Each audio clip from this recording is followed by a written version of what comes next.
masyarakat ketahui nih? Kalau dari sisi regulasi yang kami lakukan ya, pengawasan terutama yang banyak terkait itu kan terkait dengan kampanye. Kampanye. Pelanggaran terkait dengan politik uang ini. Yang susah nanti membedakan antara mana biaya politik, mana yang politik uang.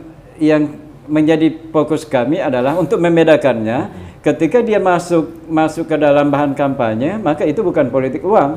Iya. Tetapi ketika dia bukan bahan kampanye, maka bagi Bawaslu itu politik uang. Misalnya dia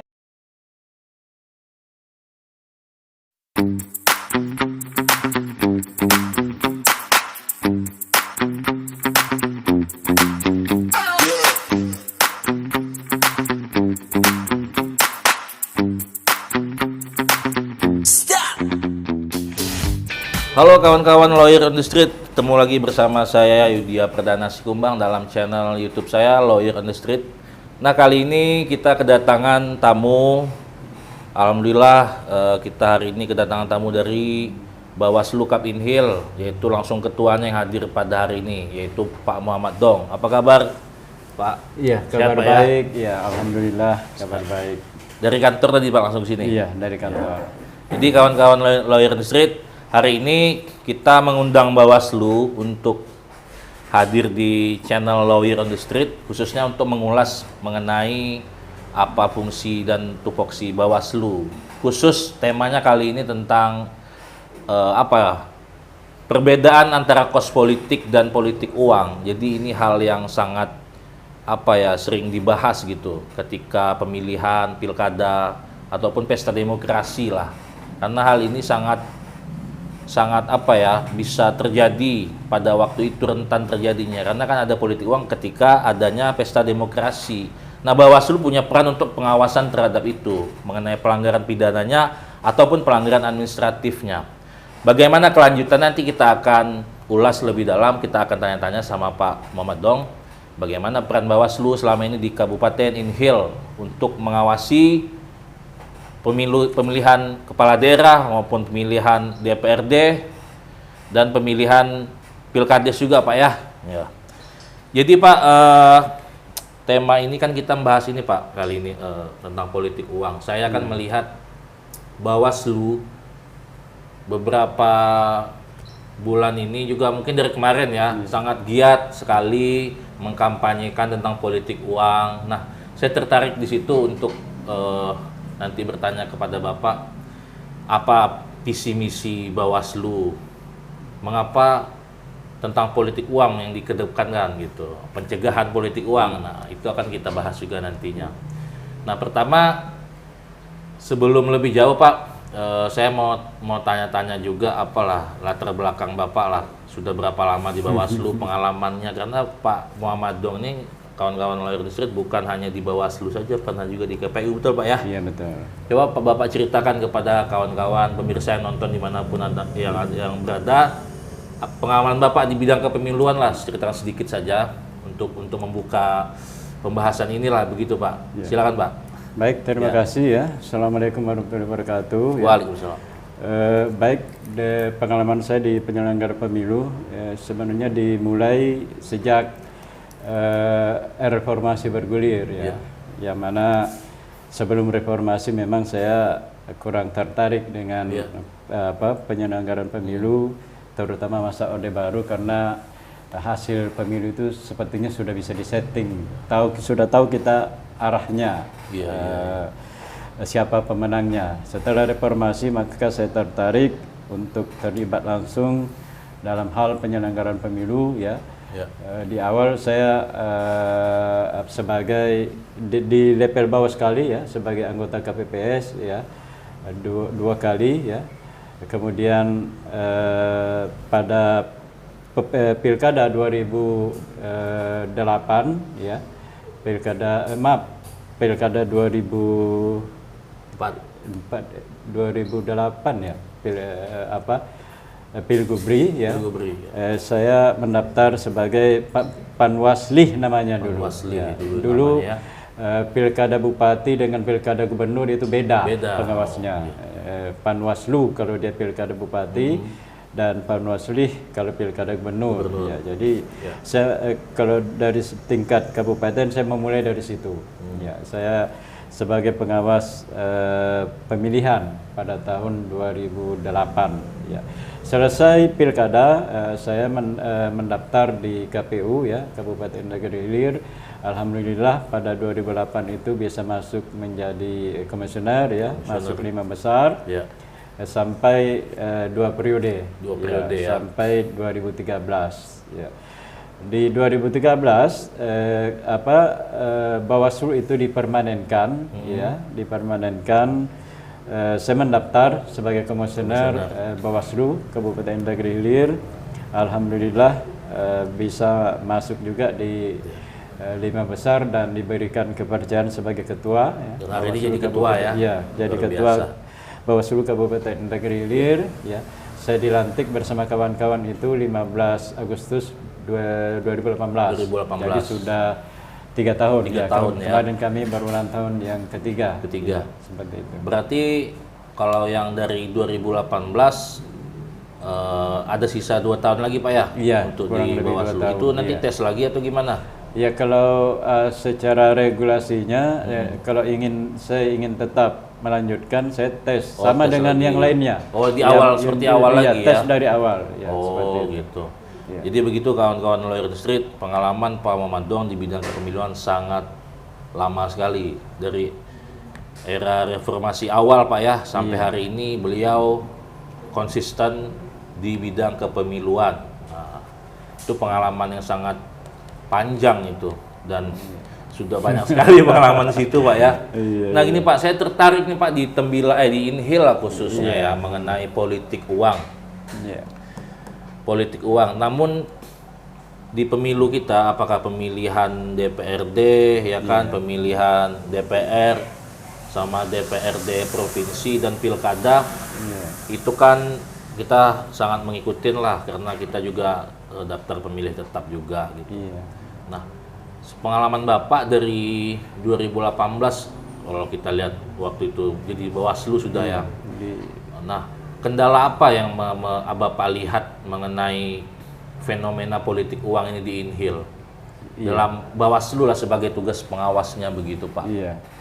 Kalau dari segi pengawasan kan kami mengikuti regulasi yang ada ya, seperti itu, menegakkan aturan terkait dengan politik uang itu ya. Namun pengalaman kami di Bawaslu ya, terutama pemilu 2019 lah, praktek politik uang ini memang agak sulit ya dalam melakukan penanganan ya. Kemarin kami ada satu ya berusaha untuk melakukan penanganan terkait dengan informasi awal yang disampaikan masyarakat terkait dengan dugaan adanya bagi-bagi politik uang ini ya, malam hari H ya, malam sebelum hari H. Namun setelah kami melakukan penelusuran ya, melakukan tindakan di lapangan melalui petugas kami di lapangan, ternyata dugaan itu susah bukan susah sih, memang tidak bisa dibuktikan karena pada saat itu uang yang yang ada pada saat itu adalah uang saksi ya, menurut pengakuan parpol. Di situ ada dalihnya. Di situ susahnya lagi memisahkan tadi ya, sesuai dengan tema kita pada hari ini, mana dia biaya politik, kos politik, mana dia politik uang. Tetapi kalau dari segi penanganan, kita kan harus ada bukti, harus ada saksi minimal 2 dan lain sebagainya seperti itu. Ya, makanya susah sebenarnya. Oke Pak, kalau tadi kan mengenai politik uang, kita harus juga kasih tahu ke masyarakat lah. Apa saja sih kategori politik uang, apa saja yang termasuk dalam biaya politik gitu kan. Nah, kalau Bawaslu melihat dengan kewenangan yang ada Pak, seperti apa itu Pak kalau di regulasi yang sudah ada gitu? Maksudnya apakah politik uang ini berbicara hanya sebatas uang? Apakah ada barang juga misalnya menjanjikan sesuatu atau menjanjikan untuk memaksa memilih gitu, memilih salah satu paslon dengan imbalan barang atau uang atau seperti apa Pak? Kalau yang dilihat Pak? Ya baik, kalau dari regulasi terkait dengan politik uang itu kan politik uang itu pertukaran posisi dengan materi, ya seperti itu. Jadi segala sesuatu yang dipertukarkan posisi dengan materi itu baik itu dia berupa uang, baik itu berupa barang sebenarnya itu masuk ke dalam kategori politik uang. Tapi sayangnya ini menurut kacamata saya regulasi kita membuka peluang terkait dengan ini. Seperti di regulasi kampanye kan bahan kampanye boleh misalnya berupa sarung, berupa hal-hal lain, baju. Tetapi kartu nama, dan lain sebagainya yang bisa dibutuhkan oleh masyarakat, dikunci dengan nilai misalnya 60.000 di PKPU kampanye itu. Jadi itu dibuka peluang oleh regulasi seperti itu. Sebenarnya celah tafsirnya, celah tafsirnya. Kalau dari segi nilai misalnya. Kalau nilai itu kan mungkin mudah saja dikondisikan seperti itu. Kalau nilai itu kan pembuktiannya kan kwitansi seperti itu. Bisa saja dia beli 100.000 tetapi dia kondisikan 60.000 kan bisa. Kalau dari segi pembuktiannya kwitansi itu seperti itu. Jadi kalau tadi Bapak lihat kan pembuktiannya lebih ini administrasi ya. Jadi hal-hal yang celah regulasinya sangat besar Pak ya untuk ada permainan oknum lah gitu ya. Nah, saya sedikit berbagi nih Pak. Iya, silakan Pak. Kebetulan ada pengalaman sedikit advokasi di bidang pemilu. Kita tak perlu sebutkan nama kabupatennya. Nah, waktu itu yang menjadi jadi tulisan sama saya tuh pengalaman tuh. Gini Pak. Waktu itu kejadiannya begini. Politik uang yang dilaporkan oleh lawan lewat kuasa hukum zaman pada waktu itu adalah berupa kartu. Kartu BLT. Kartu BLT. Dengan ada uang sekian-sekian gitu kan. Nah, sekian nanti pas misinya ada kartu pintar, kartu ini gitu kan. Nah, ada gambar paslonnya di situ. Tapi nilai uang tidak ada. Nilai uang tak ada pada gitu. Jadi itu diadukan. Nah, saya waktu itu menerjemahkan lewat peraturan KPU mengenai alat peraga kampanye Saya lihat ada kelemahan dari sisi aturan KPU pada waktu itu mengenai terjemahan kartu tadi. Tidak ada regulasi yang mengatur kartu itu adalah alat peraga kampanye. Tapi kalau kartu nama ada. Nah, kartu BLT ini kita bingung kemana masuknya pada waktu itu ya.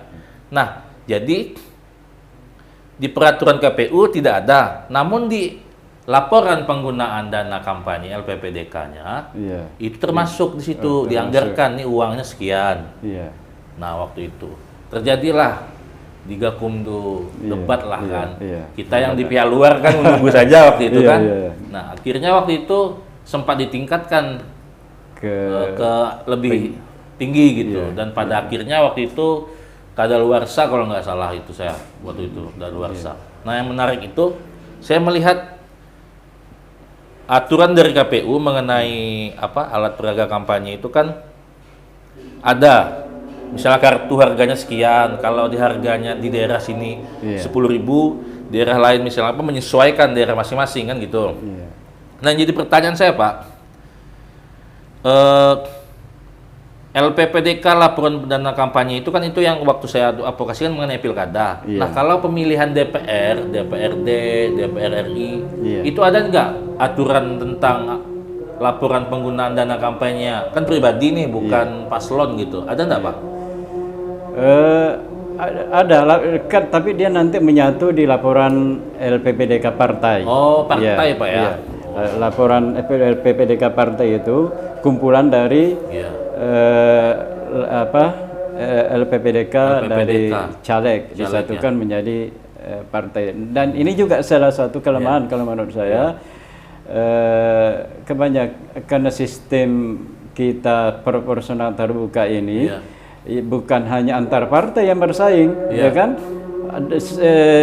Caleg dalam satu partai bersaing, betul, sehingga banyak, kalau saya melihat banyak yang menyembunyikan laporannya itu penggunaan dana yang digunakan untuk kampanye itu ada saja yang tidak melaporkan. Nah, kalau peran Bawaslu ada nggak Pak untuk bisa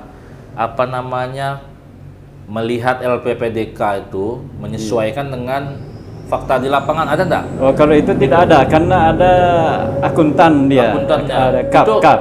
Nah, itu maksudnya kewenangan Bawaslu kah? Atau KPU atau gimana tuh? Kalau kewenangan KPU hanya dalam hal ketika pelaporan di kewenangan Bawaslu Bawaslu. Pelaporan di lapangan di KPU kan dia punya batas akhir tuh. Gitu. Kan beberapa bukan hanya LPPDK dari awal dia kan sudah diwajibkan melapor, ada namanya laporan awal dana kampanye LADK. Kemudian ada laporan sumbangan dana kampanye, nanti di akhir ada laporan LPPDK, nanti di akhir seperti itu. Proses pelaporan di KPU itu yang kami awasi. Terkait material isinya itu bukan kewenangan Bawaslu, gitu. Tetapi sudah kewenangan KAP. Nanti ada berarti formilnya saja Pak formil sesuai regulasi atau tidak ya seperti itu. Nah, untuk menerjemahkan bahwa suatu pelanggaran itu dikatakan pidana, mungkin ada perbedaan apa? Ada pelanggaran pidana nih dari Bawaslu, ada pelanggaran administratif. Nah, yang membedakan itu gimana tuh? Apakah Gakumdu ini semuanya berwenang atau gimana? Ya baik, gitu. Di penanganan pelanggaran di Bawaslu kan beberapa, dari dua yang dijelaskan tadi, pelanggaran administrasi, pelanggaran pidana, kemudian juga ada pelanggaran hukum lainnya. Kalau dia pelanggaran administrasi terkait dengan kepatuhan terhadap regulasi di PKPU-nya. Kebanyakan arahnya itu ke KPU. Jadi itu tidak ada kewenangan Gakumdu. Tidak ada kewenangan Gakumdu terkait dengan itu. Kalau yang ada kewenangan Gakumdu itu pelanggaran pidana. Pelanggaran terhadap aturan-aturan pidana di pemilihan. Berarti kan ketika sudah ranahnya ke pidana baru Gakumdu baru Gakumdu. Tapi prosesnya dari Bawaslu dulu Pak. Proses dari Bawaslu. Tapi di keputusan bersama terkait Gakumdu itu ketika misalnya ada laporan, Gakumdu boleh mendampingi saja dari awal, tetapi masuk dari materi ketika sudah ditetapkan sebagai pelanggaran pidana. Sudah mengarah ke pidana, baru menjadi kewenangan Gakumdu, bukan hanya kebersihan tapi kejaksaan dan Bawaslu. Nah gini Pak, menarik, kemudian kita tarik lagi Pak untuk masyarakat ketahui nih yang menonton. Bawaslu Inhil pernah nggak mensosialisasikan tata cara melapor terkait pelanggaran pemilu? Nah, biar nanti masyarakat tahu ke depan ketika ada dugaan pelanggaran pemilu, apa sih yang harus disiapkan? Apakah ada jaminan yang membuat aduan itu di identitasnya diinikan? Nah, bahwa ada bisa nggak Bawaslu inikan gitu? Baik di pemilu 2019 kemarin karena ini memang sangat penting. Beberapa kali kami sosialisasikan ke masyarakat terkait dengan mekanisme pelaporan dan juga mekanisme penanganan pelanggaran, bukan hanya ke masyarakat tetapi ke partai juga. Namun itulah mungkin salah satu kendala yang kami hadapi sekarang baik itu kemarin ketika pemilu 2019 mungkin belum maksimal ya. maksimal. Ya kami meyakini mungkin belum maksimal, tetapi respon dari masyarakat juga kami merasakan masih kurang ya. Karena pengalaman di 2019 itu laporan yang masuk ke Bawaslu cuma satu, ya itu pun terkait dengan penghitungan suara, ya itu caleg PDIP pada saat itu, bahkan sampai ke MK, ya. Yang lainnya tidak ada. Beberapa kasus lain yang kami tangani itu temuan dari petugas kami di lapangan, ya seperti itu. Terkait dengan pelaporan tadi, kalau kerahasiaan pelapor itu kami jamin. Kami jamin terkait dengan kerahasiaan pelapor.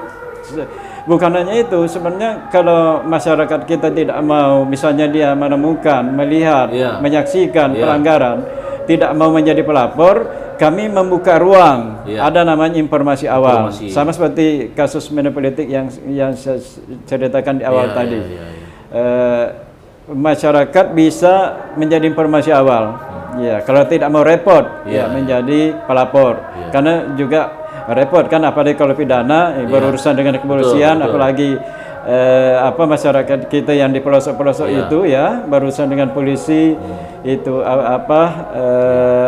susah. Sebenarnya kami beri ruang, memberikan informasi awal. Ya, tetapi itu juga masih kurang respon dari. Responnya tuh yang kurang di mana tuh Pak? Yang seperti apa tuh? Maksudnya apakah ketertarikan masyarakat dengan peran Bawaslu kah, atau antipati terhadap kepemiluan itu sendiri atau gimana Pak? Bapak lihat? Mungkin keduanya. Ya, mungkin intinya mungkin salah satunya antipati tadi itu setiap pemilu begini terus kondisi kita seperti itu. Dan masyarakat kita mungkin juga itu tadi tidak mau repot terkait dengan pelanggaran pemilu yang terjadi. Makanya saat sekarang ini terutama sekali terkait dengan politik uang, kami gencar sekali ini untuk memberikan edukasi ke masyarakat terkait dengan bahaya dari politik uang. Tapi terlepas dari itu semua Pak kampanye dari Bawaslu, saya pribadi juga selaku praktisi hukum sangat mendukung program Bawaslu untuk mengkampanyekan politik uang, pencegahan dari kini Nanti kan pesta demokrasi di 2024 masih lama kan 2024. Nah, saya berharap nantinya di 2024 komisioner Bawaslu bisa mendapatkan satu perkara yang bisa naik ke persidangan gitu. Amin. Biar masyarakat paham bagaimana bahaya politik uang. Karena begini, yang saya lihat Pak, karena belum pernah naik ini sampai ke persidangan atau sampai tahap kejaksaan lah minimal kan. Jadi masyarakat itu merasa aman-aman saja. Nah, saya berharap adanya perubahan di 2024, lebih gencar lagi Bawaslu untuk menegakkan pengawasan terhadap pemilu Pak dibantu juga dengan sentra gakumdunya gitu. Dan tolong juga kepada pemerintah seleksi dengan ketat, awasi petugas-petugasnya yang profesional begitu. Itu harapan kita Pak. Saya juga berharap begitu. Tapi yang kami lakukan sekarang ini kan pencegahan nih namanya. Kalau pencegahan kami berharap siap. Bisa ditekan. Terutama politik uang 2024. Nah, gitu. Ini satu lagi Pak, masalah ranah pidananya mau kita lihat. Iya. Kendala Bawaslu di dalam sentra gakumdu untuk menaikkan misalkan status orang itu, misalnya rangkaian penyelidikan ini menjadi pidana. Apa kendalanya biasanya Pak? Misal apakah tidak ada kesepahaman antara instansi lain atau memang duduk pidananya belum seperti apa gitu, atau tidak adanya ahli pidana yang didatangkan untuk melengkapi alat bukti, itu gimana tuh Pak kendalanya? Jadi berdasarkan pengalaman kami dari kasus yang kami tangani di pemilu 2019 kemarin kan, kasus pidana itu ada satu yang masuk ke pengadilan kasus kepala desa, Kepala desa. yang saya pernah dengar, yang Pak, diponis ya. Itu juga itu salah satu prestasi Bawaslu Kabupaten Negeri Ilir, bahkan diakui di Bawaslu RI yang bisa sampai putusan pengadilan. Tapi beberapa kasus lagi yang kami tangani itu tidak bisa dilanjutkan. Salah satunya kemarin ada temuan kami terkait dengan adanya anggota DPR RI yang menggunakan fasilitas negara, reses tapi sekalian kampanye, seperti itu. Tapi setelah kami melakukan penanganan pelanggaran, bahkan sudah sampai kami ke DPR RI malah untuk mendapatkan bukti-bukti yang meyakinkan bahwa itu memang dia melakukan menggunakan fasilitas negara, namun akhirnya kesimpulannya tidak terbukti, tidak terbukti menggunakan fasilitas negara. Alat buktinya lah ya Pak. Iya, alat bukti. Demikian juga ada kasus juga terkait dengan laporan ini, satu-satunya laporan itu ada kasus di Teluk Belengkong kemarin. Dengan dugaan penggelembungan suara, penggelembungan suara. Setelah kami melakukan penanganan pelanggaran, bahkan kami jemput bola.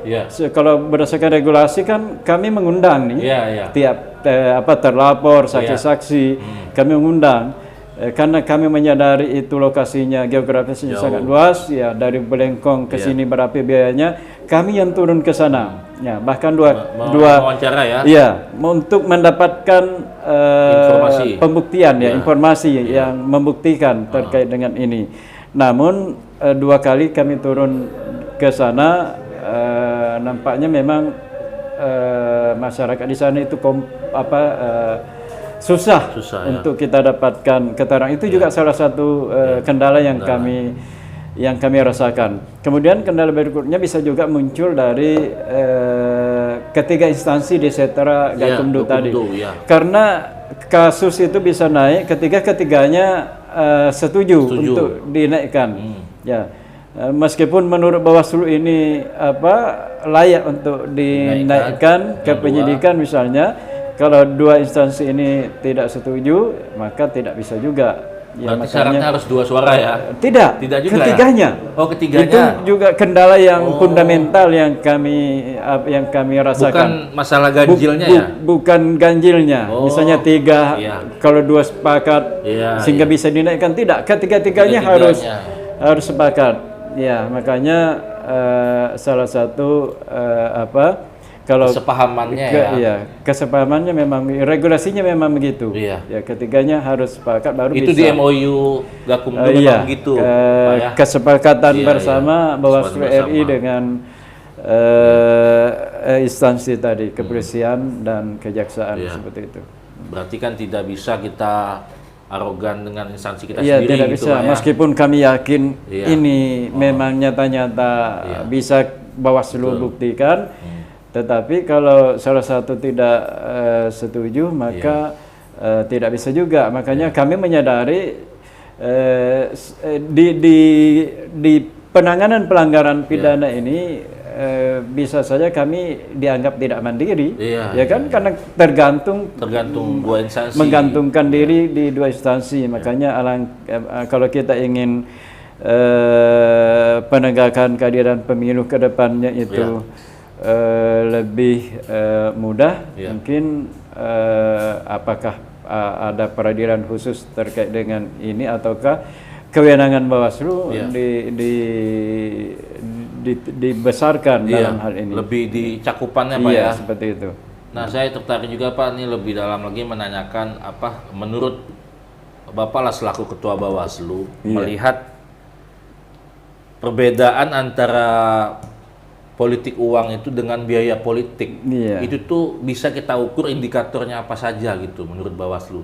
Kan Bawaslu punya kewenangan nih, bisa mengatakan dengan Sentra Gakumdunya ini politik uang. Bukan, ini biaya politik. Nah, gitu. Apa indikator yang perlu masyarakat ketahui nih? Kalau dari sisi regulasi yang kami lakukan ya, pengawasan terutama yang banyak terkait itu kan terkait dengan kampanye. Kampanye. Pelanggaran terkait dengan politik uang ini. Yang susah nanti membedakan antara mana biaya politik, mana yang politik uang. Makanya kami mengacunya ke PKPU kampanyenya maupun di undang-undang pemilunya.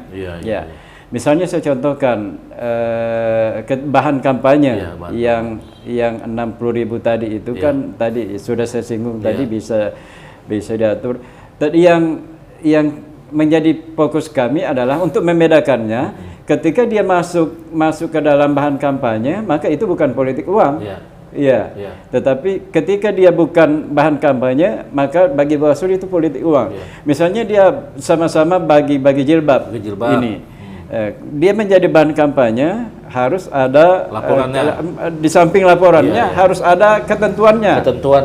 Di samping nominalnya tadi maksimal 60.000 harus ada citra diri yang mendekat di bahan kampanye yang dibagikan. Oh berarti harus ada bahan kampanye itu ada foto kampanyenya sejalan gitu kan?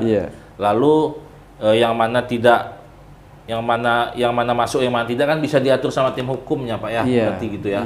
Nah kalau di pilkada kan itu gabungan beberapa partai ya. Koalisi, nah kalau yang caleg tadi saya mau nanya itu memang partainya yang melaporkan tadi ya? Partai melaporkan. Berarti per dapil atau berapa tuh? Misal dapil 1 ada 5 orang. Berarti LPPDK-nya 1 bundel gitu ya?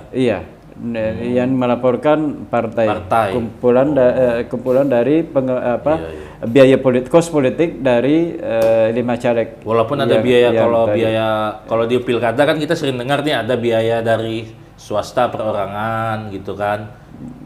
Untuk biaya kampanyenya. Kalau di caleg setahu Bapak dibolehkan juga nggak kita dapat bantuan dari perorangan gitu?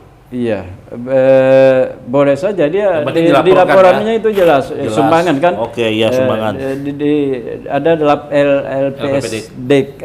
LPSDK kalau tidak salah, laporan penerimaan sumbangan dana kampanye. Itu kalau berkas-berkas yang seperti itu selain KPU, Bawaslu punya juga ya? Satu rangkap ke Bawaslu. Gitu. Berarti kan memang bisa lah KPU melihat di situ ya Pak ya? Bisa ya seperti itu. Nah ini kita singgung yang lagi booming nih Pak, lanjut ke ini Pilkades. Ini kan Pilkades kan lagi pemilihan nih, saya lupa nih terlewat tadi. 96 Pak ya? 96 desa. 96 desa. Kabarnya ada satu desa yang sistem voting, e-voting ya? E-voting ya. E-voting. Nah saya mau menanya peran Bawaslu terkait Pilkades sejauh mana? Karena kan Pilkades sendiri aturan tetap pelaksanakan melalui perbu gitu, bukan undang-undang di atasnya gitu.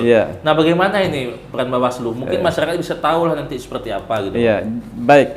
Jadi kalau dari segi Pilkades kan itu dasar pelaksanaannya adalah perbu dan perda terkait dengan Pilkades.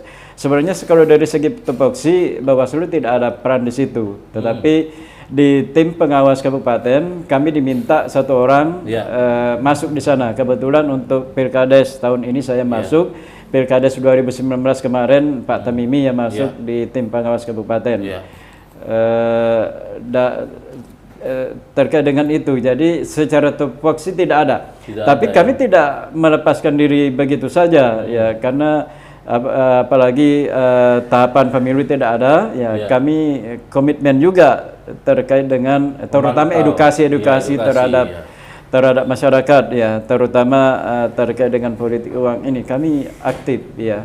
Nah kalau Pilkades Pak ya, ini saya mau lebih menanya lebih dalam nih. Kalau kita pilkada pileg kan kita tahu arah sengketa muaranya kemana gitu kan. Nah kalau Pilkades ini biar masyarakat tahu. Jadi ada perbedaan.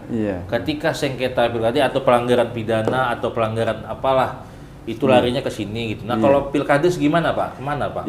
Kalau Pilkades kalau dia di luar pidana di luar pidana itu ke pengawas. Di kecamatan ada namanya tim pengawas kecamatan. Tim pengawas kecamatan itu itu ketuanya camat. Camat. Iya. Nah, anggotanya nanti 2 orang setiap desa yang pilkades di kecamatan kayak itu. KPPS gitu ya Pak? Iya. Bukan ya? Bukan juga. Bukan. Jadi keanggotaan tim pengawas kecamatan itu tergantung kepada jumlah desa yang pilkades di kecamatan itu. Nah, pertanggungjawabannya kemana mereka bekerja? Pertanggungjawaban ke tim pengawas kabupaten. Tim pengawas kabupaten. Ya, kan ada tim pengawas kabupaten. Itu ketuanya adalah Kaban Kesbangpol. Kaban Kesbangpol. Ya, betul. Termasuk saya masuk di situ. Penanggung jawab di akhirnya di Bupati. Kesbangpol ya. Kalau keseluruhan. Kaban Kesbangpol atau Bupati? Kalau terkait dengan pelaksanaan pilkadesnya Bupati penanggung jawab. Misalkan ada apa maladministrasi lah di bawah tadi, misalnya ada pelanggaran. Itu kemana larinya Pak? Ke tim pengawas. Tim pengawas maksudnya ketika orang yang mempersoalkan ini secara hukum, kemana gitu kita untuk membawa muaranya ini? Apakah hanya cukup bisa ke Bawaslu atau kemana gitu? Oh gitu ya. Ya maksudnya muara ininya gitu, untuk mencari keadilannya kemana gitu? Iya. Kalau terkait dengan pelanggaran seperti itu kewenangan awal ada di tim pengawas kecamatan. Jadi ketika melihat ada pelanggaran terkait dengan pelaksanaan pilkadesnya melapor ke tim pengawas kecamatan, tetapi di situ ada aturan ada sama saja di pemilu ada masa kadaluarsa namanya seminggu sejak pelanggaran itu terjadi atau ditemukan. Berarti gini Pak. Jadi laporannya ke tim pengawas kecamatan. Jadi saya potong Pak ya. Iya. Setelah misalnya ada dugaan pelanggaran nih, seminggu setelah lapor ya itu berakhir. Iya. Kalau ada itu lewat, itu berarti disahkan. Maksudnya kalau suara nih, masalah suara contohnya, misalnya ada pelanggaran, misalkan ada suara yang tidak DPT tidak inilah gitu kan. Ada yang melapor gitu, dilaporkan ke tim kecamatan, misalnya seminggu setelah itu. Kalau memang tidak ada dalam seminggu ini, itu udah luarsa ya, berarti bisa melanjut gitu ya? Iya, sebenarnya tidak terpengaruh ke seminggu itu juga. Ketika proses penghitungan suara misalnya ini dari TPS penghitungan suara, ketika tidak ada dipermasalahkan tetap disahkan pada saat itu juga. Namun masyarakat punya kesempatan, punya waktu seminggu untuk melaporkan ketika ada pelanggaran seperti itu. Jadi kalau ranah pidananya tadi Pak tidak ada di undang-undang pemilu lah ya, berarti di undang pilkades. Jadi pilkades Iya, pilkades. Ya, kalau pilkades ranah pidana itu ke umum. Pidana KUHP kepolisian. KUHP, kepolisian. Jadi begitu kawan-kawan Lawyer the Street, perbedaan dari segi pelanggaran pemilihan kepala desa dan pemilihan umum seperti pemilihan kepala daerah, DPRD, DPR RI, DPRD provinsi. Perbedaannya di regulasinya. Kalau di pemilu itu ada gakumdunya. Nah, kalau di desa itu ada tim pengawas kecamatan. Apabila ada pidananya itu larikan ke umum KUH pidana. Jadi begitu perbedaannya. Mungkin kawan-kawan Lawyer Institute bisa memahami ini ke depannya begitu. Karena sebentar lagi mau pemilihan kepala desa. Kapan tuh Pak? Iya, kalau SK Bupati kemarin kan tanggal 12 Oktober 2021 ini, namun karena kondisi Covid kemarin yang sempat meningkat, ada surat Mendagri tertanggal 9 Agustus 2021 meminta pelaksanaan pilkades ditunda 2 bulan sejak 9 Agustus, berarti 9 September 9 Oktober. Berarti Oktober pelaksanaan ya. Kalau dari di awalnya memang SK Bupati kan 12 Oktober. Iya. Surat Mendagri itu kan menghimbau tidak ada kerumunan. Tahapan pilkades yang ditunda itu yang menimbulkan kerumunan. Ya, yang menimbulkan kerumunan seperti pendaftaran calon itu sudah lewat. Ya, penetapan calon sudah lewat. Paling yang menimbulkan kerumunan itu adalah kampanye. Di masa kampanye itu yang kena di tahapan kita kemarin itu. Kalau ini tahapannya sudah kemana? Tanggal 6 sampai 8. Kalau di tahapan sebelumnya, kampanye itu tanggal 6 sampai 8. Sedangkan surat Mendagri itu tanggal 9 Oktober. Jadi kampanye ini kena. Makanya kemarin Dinas PMD ya sebagai penanggung jawab pelaksanaan Pilkades mewacanakan pengunduran seminggu. Karena yang kena cuma 6 sampai 8 itu kampanye seperti itu. Tapi masih dikoordinasikan dengan Mendagri. Oh gitu ya. Dan nanti finalnya SK Bupati juga terkait dengan pengunduran ini. Berarti pengunduran ini belum tentu sampai kapan ya? Belum tahu ya? Iya, belum tahu tapi wacananya seminggu. Ya, tapi kepastiannya kita menunggu SK Bupati terkait dengan pengunduran hari H Pilkades. Seperti itu. Oke lah. Untuk segmen terakhirnya saya minta Pak Muhammad Dong sampaikan apa kira-kira harapannya dengan perpolitikan di Inhil mengenai penegakan hukum penegakan hukum pemilunya, lalu apa harapannya untuk Bawaslu ke depannya untuk disampaikan kepada kawan-kawan Lawyer on the Street yang dimanapun berada menonton channel ini gitu Pak. Silakan Pak. Iya. Baik, terima kasih. Jadi kami ya dari Bawaslu ya menghimbau kepada seluruh masyarakat ya Kabupaten Negeri Hilir khususnya ya. Karena sebenarnya pemilu itu, pilkada itu adalah memilih pemimpin. Ya. Pemimpin itu kan untuk kita juga nanti. Ya. Jadi mari kita bersama-sama menjaga ya marwah pemilu dan pilkada ini. Jangan kita biarkan pelanggaran terjadi di mana-mana ya, terutama terkait dengan politik uang ya. Mari kita bersama-sama melawan politik uang ini ya. Bersama-sama kita mengurangi ya, berusaha untuk kalau kami dari Bawaslu ya saat sekarang ini gencar memberikan edukasi ke masyarakat terkait dengan politik uang ini, karena ini tidak boleh dibiarkan.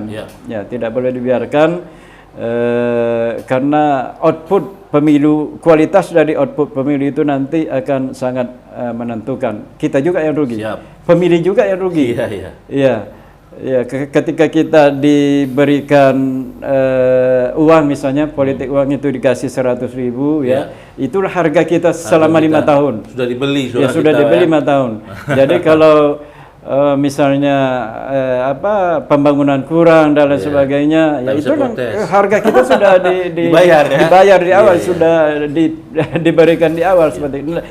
Edukasi itu yang perlu kita terus berikan ke masyarakatnya di samping dari sisi agamanya ya. Saya gencar itu ya, setiap Jumat saya khutbah di keliling di desa-desa yang Pilkades ya. Menyampaikan bahaya ini ya, terutama ya berkahnya itu tidak akan ada.